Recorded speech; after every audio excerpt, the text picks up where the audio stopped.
എൻ്റെ ഒരു ചെറിയ മോനെ കിട്ടാനുണ്ട്. അതാ ബാക്കിയായിട്ട് അതേ ഉള്ളൂ. വലിയ മോൻ്റെ DNA ടെസ്റ്റ് ഇപ്പോൾ ഒരു ആഴ്ച മുന്നേ എനിക്ക് കിട്ടിയിട്ടുണ്ട്. വലിയ മോൻ്റെ ഹാൻഡ് മാത്രമേ കിട്ടിയിട്ടുള്ളൂ DNAയിൽ. പിന്നെ എനിക്ക് ചെറിയ മോനെ കൂടി കിട്ടാണ്ട്, 9 വയസ്സായില്ല എൻ്റെ മോൻ. ഇപ്പോഴും ഒരു വാപ്പയാണ്. കാരണം മക്കളെ മുന്നിൽ അല്ലെങ്കിൽ അവരെവിടെയാണെന്ന് தெரிയാത്തൊരവസ്ഥയിലേക്കാണ് നമ്മൾ പോകുന്നത്.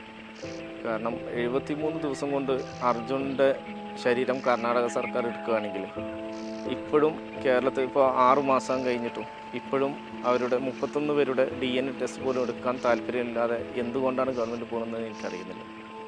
അപ്പോൾ ഇനിയും അവിടെ കുറേ ബോഡികൾ ഉണ്ടാവും എന്നാണ് നമ്മളും കരുതുന്നത്. കാരണം കുറേ മരങ്ങളെല്ലാം വന്ന് അടിഞ്ഞ് കിടക്കുന്നൊരു സമയം. പക്ഷെ നമ്മൾ തെരച്ചിൽ വീണ്ടും നടത്തണം എന്നുള്ള നമ്മൾ ഉന്നയിച്ചിട്ടുണ്ടായിരുന്നു. പക്ഷെ അത് ഇതുവരെ നടന്നിട്ടില്ല. തിരയണം തന്നെയാണ്, കാരണം നമുക്കത് ആഗ്രഹം ഉണ്ടാവുന്നത്.